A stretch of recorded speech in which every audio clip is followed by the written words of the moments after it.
Welcome to another discussion on TSW. Today we are gonna decode union budget. Today we have Ankit from Unstop, and he will give us insights and give a walkthrough of what has happened in the union budget. So, from what you would have seen, that union budget had quite a few mention of technology and a lot of self-dependence, and it is pretty much in line with what we have seen throughout the years. The campaign is pretty much aligned.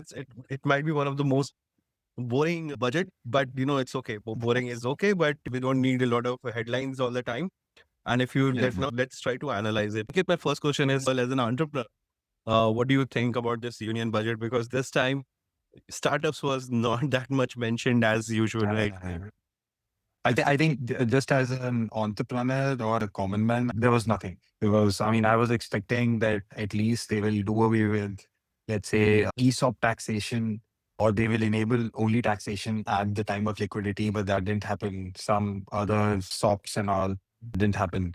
So yeah, it was lukewarm, but I think that's okay. See, every year, government cannot actually have things to be given, right? It's okay for us to expect our salaries will increase, our taxes will reduce. That's a happy expectation, but very rarely would we get it.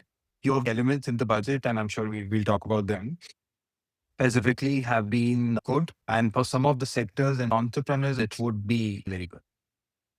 So quickly getting back to the one of the things which was talked about was tech deployment in different categories. There is a tech, there is a semiconductor conversation that is the new version that has launched.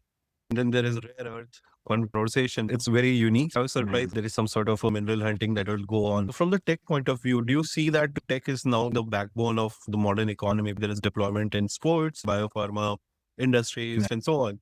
So what is your view on that? See, my view is sort of simple. It signals India is done playing the sidelines for the global tech. And God, that's happening. There are three aspects. One is Semiconductor 2.0, then cloud services, tax holiday. One element is simple. Data is the new oil and compute is the new capital, right? That's where everybody is moving towards. Now, we also need to think through three elements. One is that ISM 2.0, right? I think that's fantastic, right? ISM 1.0 was about assembly and fabs, right? But this new 2.0 has taken it to maybe upstream tech, right? Manufacturing critical equipment, chemicals, and sort of owning the whole full stack Indian IP.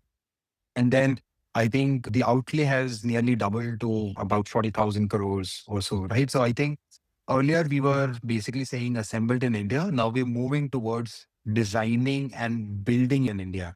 The second aspect in the technology everybody is talking about is AI. So government actually went ahead and did that tax break for, let's say, until 2047 for all the cloud providers using Indian data centers. That's massive because once everybody hops in, that will increase GDP, generate employment, right?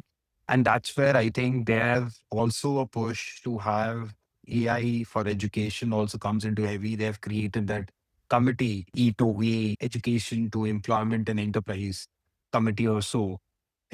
I'll be waiting for the report of this committee and how it basically gets factored. And both these things will move the Indian space for technology adoption. I think there was mentions on the third element, which was space and frontier tech. On nuclear, there was an outlay of about 20,000 crores for small modular reactors, which is very, very good because that will basically make us energy self-sufficient. There was deep tech fund, there was space tech allocation and all. Overall, I think it was in the right direction and it benefits the economy.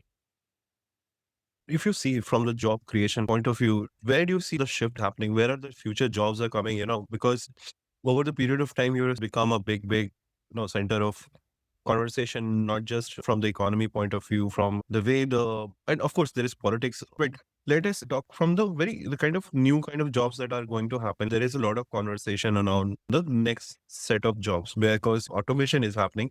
I was going through the economic survey as well just before the budget had come. And it talked about like, let's not prematurely introduce AI, automate a lot of things and just let the human labor go away and have this crisis. So if you see the future jobs are like right now have to come from different, the automation, the AI is gonna have a big impact. And now One aspect is the current workforce has to prepare for it, right? The second part is if we want that new jobs will be created, like say GCCs and all these companies setting up base. You mentioned top tax or tax holidays. The government is trying to pitch India as a more lucrative platform to build data centers, collaborate, set up local entities, some in one way or another, right? So there are new kinds of jobs are happening. So if I wanted to get your overview, say if someone who is in his mid-20s right now, how should he grasp all these the changes that are happening at a very exponential pace? Yeah. No, I think very valid question in the context of the budget. In my view, earlier the growth of the jobs were happening for IT services sectors, right? But we only have about a million employable janta, and I'm taking it a lot, right? Now, I think the growth is coming from non-IT professionals, right? So there are multiple sectors in today's budget. The sectors that were in focus were the core sectors, right? So creator economy, right? So at Unstop itself, we have about 40% spike in creative tech roles, right? And that I think the government played a good role in allocating those budgets to 15,000 schools and 500 colleges for this particular creator economy for graphics and other aspects, right? Then there was healthcare professionals, right? So government will be basically moving towards that.